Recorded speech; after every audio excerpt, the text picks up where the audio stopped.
နေဥပဒေသားတစ်ဆက်ကူးဆက်တဲ့ကံခေကံဆုံးမှုတွေကိုရှောင်ပါသူများကံကြောင့်ကိုယ်ပါခံရတတ်တယ်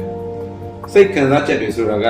ကံယောဂလိုပဲကူးဆက်တတ်တယ်ရင်းနဲ့သူကိုကဲနေတယ်လို့ထင်ရပေမဲ့ကိုယ်တိုင်ကရေထဲခုန်ဆင်းတယ်လို့ဖြစ်သွားတတ်တယ်ကံဆုံးမှုတွေကိုကိုယ်တိုင်ဖန်တီးပြီးလို့ကံခေသူတွေဖြစ်သွားတတ်တယ်အဲဒီလိုကံခေသူတွေကြောင့်ကိုယ်ပါကံဆိုးသွားနိုင်တယ်ကံစနာမြင့်သူတွေနဲ့သာပေါင်းသင်းဆက်ဆံပြီးကံကောင်းမှုတွေအမြဲရှိနေပါသေးအခြေအနေမျိုးမျိုးကြောင့်ကံဆုံးမှုမှောင်ကြပြီးဒုက္ခရောက်နေကြတဲ့သူတွေအပေါ်မှာတဏှာညာတာထောက်ထားဆန္ဒစိတ်ဝင်မိကြတာမမှားပါဘူးအကူညီလိုအပ်သူကိုညောင်ကုန်းမှုတစိုးတရားမရှိဘဲတန်ရှင်းစင်ကြယ်တဲ့စေနာသက်သက်နဲ့ကူညီတတ်တာကကောင်းတဲ့အပြုအမူဖြစ်ပါတယ်တချို့လူတွေကြတော့ကံဆိုးစရာအကြောင်းလည်းမရှိသလိုစိတ်ဆင်းရဲဒုက္ခရောက်သွားတဲ့အရေးကိစ္စအထွေထူးမရှိပါဘဲနဲ့စိတ်အလိုလိုက်မမှန်းမှုတွေကြောင့်အကောင်းကြီးကနေအစိုးရအစိုးရချင်းတွေရောက်သွားခဲ့ရပြီးကိုယ်ပါဝင်ကိုယ်နီနာပတ်ဝန်းကျင်ကိုပါစိတ်ဆင်းရဲမှုသောကအပူကူးဆက်အောင်လုံးပြီးတက်ကြတယ်။ဆိုရင်ပုံမှန်စရာတွေနဲ့ဒုက္ခရောက်နေတဲ့သူတွေကိုစိတ်သက်သာရသွားအောင်နှိမ့်သိမ့်ပေးတာတွေအပေးအမြလုပ်တာမျိုးတွေကကောင်းပါလေ။ဒါပေမဲ့စိတ်အလိုလိုက်မမဲတက်ပြီးမမိတ်ကန်ကန်တစောထွန်းထွန်းတက်ကြတဲ့လူမိုက်တွေကိုသနာစိတ်ဝင်ပြီးလို့ဘလို့ပဲအကျိုးထောင်းပြဆုံးမတော်တယ်ပါစေအကျစ်ဆိုးတွေကိုပြည့်ပြည့်နဲ့အောင်ဘလို့ပဲနီးလန်းဆိုသုံးပြီးလမ်းညွန်ပါစေသူတို့ကိုအစွဲချွတ်လို့ရမှာမဟုတ်ပါဘူးအဲဒီအစားအစွဲချွတ်အောင်ချွတ်တဲ့သူကအစွဲမချွတ်နိုင်ပဲသူများအပူကိုအပူဖြစ်ကူးဆက်ခံလိုက်ရပြီးလူမကြားစိတ်အခမ်းမကျေစိတ်မကျေတဲ့စိတ်တွေနဲ့ပင်ပန်းရတတ်ပါတယ်လူတွေရဲ့စိတ်ခံစားချက်စိတ်နေစိတ်ထားစိတ်အမှုချင်းတွေကိုကအင်ပနကူးဆက်လွယ်ပါတယ်လူမှန်ရင်စိတ်သောရဲ့အရှိန်ကိုဆက်ကျင်လို့လုံးဝမရပါဘူးလူချင်းချင်းထိတွေ့ဆက်ဆံနေတဲ့ခံစားချက်တွေကိုမျှဝေခံစားကြရတာကြောင့်လူမှုတန်ဝန်းရည်လိုဖြစ်လာတာလူထက်ကလူအဖြစ်ရှင်းလန်းနေတဲ့လူခံစားချက်စဝတ်ထက်ကနေရုံးထွက်လို့မရပါဘူးဒါပေမဲ့ဩဇာအာဏာအရှိန်ဝါကစားပန်းကြီးထဲမှာသူ့ထက်သာနိုင်သူဖြစ်ခြင်းရင်လူကြည့်မိပေါက်တတ်ဖို့လိုတယ်ခံစားချက်ပြင်းတဲ့လူတွေနဲ့မဖြစ်မနေပုံသင်ဆက်ဆံရရင်ကံယောဂါကိုကာကွယ်တဲ့မျိုးသူများအပူမကူးဆက်အောင်ကာကွယ်ခုခံတိုက်ရမယ်တမိုးရှိတဲ့ရည်ချင်းတွေအချိန်တွေခေါင်းအားတွေကိုသူတို့ကိုအပူတွေအတွက်နဲ့မကုန်ပါစေနဲ့အလဟန်သာမဖြစ်ပါစေနဲ့အပူတွေကြားရောက်သွားခဲ့ရင်ရွှွတော်တို့ထက်ကနေရုပ်ထွက်ရတယ်လို့မျိုးသဘောထားပြီးလော့ရကြွရအရက်ကိုထွက်ပြေးပါကံယောဂါရှိတဲ့အရက်ကနေကံပိန်းလွတ်တဲ့အရက်ကိုအရောက်သွားပြီးယောဂါရှောင်လို့အပူကောင်းကတော်တဲ့ကနေရုပ်ထွက်ပြီးအပူကင်းတဲ့နေရာရက်ကိုအရောက်ထွက်ပြေးပါ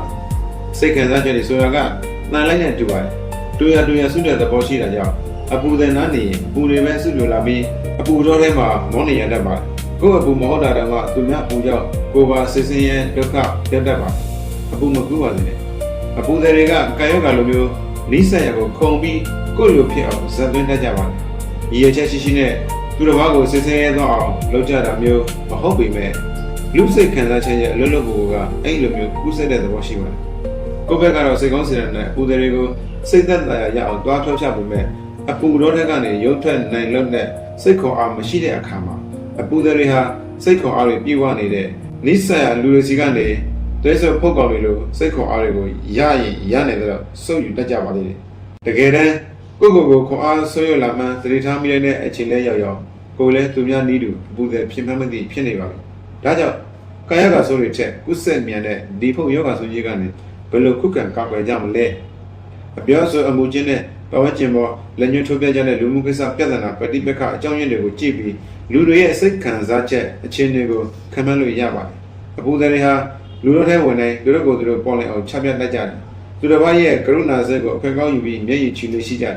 ကံခေမှုကိုအကြောင်းပြပြီးကံဆိုးမှုတွေကိုတမင်သက်သက်အစုခံတတ်ကြတယ်သနာစရာအတိတ်ဣဒာရေးပြဿနာသမီးသားချင်းချင်းမတက်မှုငွေပူကျွေးပူအလုပ်ပူချမ်းမာရေးအမွေကိစ္စစသဖြင့်ပေါ်သင်ဆက်ဆံနေတဲ့တစ်ဖက်လူတွေရဲ့ဇယက်အလိုက်လူမှုစေတန်းလိုက်အနေထားလိုက်အခြေအနေတွေကအကြောင်းမျိုးမျိုးပြပြီးလောက်ကျန်ဇက်တွေထွန်းနေသလိုတကယ်ဖြစ်ရဆိုရင်လည်းပုံကြီးချက်ကပြောဆိုပြီးကိုယ့်အပူကိုသူများအပူဖြစ်အောင်မသိမသာယောဂဖြစ်စေတတ်ကြပါမျက်ရည်ကောင်းရင်ကောင်းသလောက်အကြောင်းပြတဲ့ဇလန်းကောင်းရင်ကောင်းသလောက်သူတို့ရဲ့အပူဇလန်းမှာဒရာမာတွေနဲ့ရစ်ပတ်ခံလိုက်ရပြီးအနေထားလိုက်သနာဖို့ကလွယ်ရင်ကျန်တာဘာလို့လုပ်ပေးရမှမသိတဲ့အဆုံးသနာစိတ်နဲ့တကြွဆွထိုးပြီးအပူတွေရဲ့စိတ်ကြိုက်လိုက်ရုံပြီးတတ်ရတယ်အမြဲကြီးတော်ထားပြီးပါဏပါသနာစိတ်ကိုလွယ်မဖြစ်ပါနဲ့သနာတဲ့စိတ်ဟာလုံးဝမကောင်းပါဘူးခရုဏာစိတ်ဟာမြင့်မြတ်တဲ့စိတ်ထားဖြစ်ပါတယ်သို့တော့သနာချင်းကကိုယ့်ကိုယ်ကိုဖြစ်စေရကြတဲ့စိတ်ဆွမ်းစိတ်ရုံမှာဖြစ်တယ်လို့တစ်ဖက်သားကိုရုပ်ဆန်သွင်းတဲ့ အနှုတ်စိတ်ဖြစ်ပါတယ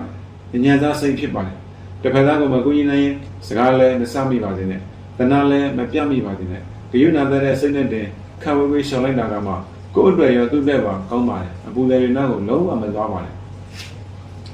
တဏှာချင်းဆိုတာကတစ်ဖက်လူကိုညံဖြစ်တဲ့လိုမျိုးသဘောတရားကြပါတယ်တဏှာစရာမလိုပါဘူးတစ်ဖက်သားကိုလေးစားသောအဖြစ်ဂယုဏစိတ်ထားနိုင်ရင်ပဲလိုလုံးပါတယ်အပူတွေရဲ့အခက်အခဲကိုတည့်ရဲ့နားထောင်ပြီးမမေးမိပါစေနဲ့သူတို့ရဲ့အပူကိုကူးစက်ခံရပါလိမ့်မယ်စစ်ဆေးရမှုဆိုတာကိုယ်နဲ့လုံးပြီးလို့ခံစားရတာထက်သူများကြောင့်ဖြစ်ရတာကပိုများပါတယ်တစ်စင်နာတစ်စင်စကားကနေဆက်ဆက်ပြီးမှအပူတွေကိုကူညီနေတဲ့အတိုင်းအတာအလျောက်ကူညီမဆပါဘာမှမလုပ်ပေးနိုင်ရင်ခံဝေးဝေးရှောင်နေလိုက်တာကအကောင်းဆုံးသောရွေးချယ်မှုဖြစ်ပါတယ်ကံယောဂါတွေလိုကူးစက်တာချင်းတူပေမဲ့အကျိုးဖြစ်ပုံချင်းကွဲတဲ့နောက်ထပ်လူမျိုးတွေရှိပါသေးတယ်သူတို့ကတော့ဉာဏ်ပညာထက်မြက်ကြပြီးဘဝကိုပုံမှန်ပါဖြတ်သန်းနိုင်ရတဲ့အပြောင်းအလဲတွေပါအပြောင်းအလဲတွေဆိုတိုင်းမယူရဲဆံပြီးပေါ့ပေါ့နေပေါ့ပေါ့စားဆံကိုမြင်လေးသမားတွေကိုဆိုလိုတာလုံးဝမဟုတ်ပါဘူးကိုယ့်ဘဝကိုတိုးတက်အောင်လဲကြိုးစားကြလို့ကိုယ့်ဘဝကိုအမိပြုပြီးရည်တည်နေတဲ့တခြားဘဝတွေကိုလည်းဖြစ်တင်ပေးနေအောင်စမ်းဆောင်နိုင်ကြတဲ့လူထုကြောင့်လူတွေကိုပြောတာပါအပြောင်းအလဲတွေကတရားမှုတွေနဲ့ထုံမှန်းထားတဲ့ရေမှုပလင်းတွေပါပဲသူတို့နာချင်းခိုင်းလိုက်ရုံနဲ့တည်းစိတ်ချမ်းသာမှုစိတ်အေးချမ်းမှုစိတ်တရားမှုတွေအပြင်အကြည်ဓာတ်တွေကိုပါကူးစက်ကြည်နုခဲ့ရစေပါတယ်စိတ်ခံစားချက်တွေဆိုတာကတာလိုက်တဲ့တူတာကြောင့်တာယာပျော်ရွှင်မှုတွေနဲ့ချမ်းသာကြွယ်ဝမှုတွေဟာတာယာပျော်ရွှင်တဲ့သူရဲ့ချမ်းသာကြွယ်ဝနိုင်သူတွေစီကိုပဲစုပြုံသွားတတ်ပါတယ်အကောင်းတွေစုပြုံနေတယ်ဆိုတာကအကောင်းတွေရောက်လာအောင်အတင်းလုပ်ယူထားလို့မရပါဘူးကောင်းတဲ့ဓာတ်ကရှိနေလို့လဲစွမ်းငယ်ပြီးသားဖြစ်နေတာပါယူစရာမလိုတော့ပဲရောက်လာတာမျိုးလည်းဖြစ်ပါတယ်တယ်လီဟောဆိုရင်လူထုတစ်ယောက်ပါတာမင်ညပြင်သစ်လူမျိုးတွေနဲ့မတူပဲဉာဏ်ပညာထက်မြက်ပါတယ်ပရိယေမာယာများတယ်ခေပညာတတ်ဖြစ်တယ်သူကောင်းမျိုးနဲ့ဖွားနေရဖြစ်တော့အနေထိုင်ကောင်းမွန်တယ်လူချင်းလူခင်ပေါ်ပြီးလူလေးစားခံတဲ့ဖြစ်ပါတယ်ပြင်သစ်ရဲ့ရှင်းကြဆိုအိမ်တော်စင်းဝင်ဆွေကြီးမျိုးကြီးမိသားစုကောင်းတို့ကပေါ်ဖွားလာတဲ့ရှင်းရဆဲသူဖြစ်ပါတယ်ဒီမိုကရေစီရဲ့စံနှုန်းနဲ့တည်ဆောက်ထားတဲ့ပြည်သစ်သမ္မတနိုင်ငံတော်တည်ကြီးရဲ့အနာဂတ်ပေါ်ညှို့လက်ချက်ကြီးသူဖြစ်ပါတယ်ဒါပေမဲ့သူ့ရဲ့ဆက်ကျင်ပဲဖြစ်တဲ့နပိုလီယန်ကတော့လုံးဝကိုဖီလာကတ်လိုက်ခြင်းပါတယ်လီဟောကယူကျိုးတင်ပွေပြီးအနေထိုင်ကောင်းသလောက်နပိုလီယန်ကအပြောမတက်ဘူဂလတ်ဘောဆက်ဆက်သမားဖြစ်ပါတယ်ကော်စီကာနယ်ကတော်သားလေးဖြစ်တဲ့အပြင်အချိန်ပြည့်တိုက်ခိုက်မဲ့တပ်ဖြတ်မဲ့ဆိုတဲ့လရဲစရဲလူငယ်မျိုးလည်းဖြစ်ပါတယ်ဒါပေမဲ့နပိုလီယန်အင်္ဂရိဖြစ်လာတော့သူ့အနာချစ်ကပ်လာကြတဲ့လူပေါင်းများစွာထဲကမှနပိုလီယန်အနေနဲ့စံပြဖြစ်ပေါ်နေဆက်ဆံခဲ့တဲ့သူကတခြားသူမဟုတ်ပဲတယ်လီဟောကိုမှရွေးပြီးနေရာပေးဆက်ဆံခဲ့တာပါဘာလို့လဲဆိုတော့တသက်နဲ့တကူနပိုလီယန်စီမှာမရှိခဲ့တဲ့အကျင့်ကောင်းစနစ်ကောင်းဘူသမျှကိုတယ်လီဟောစီကနေသင်ယူနိုင်လို့စိတ်ကူးခွင့်ရနိုင်လို့ဖြစ်ပါတယ်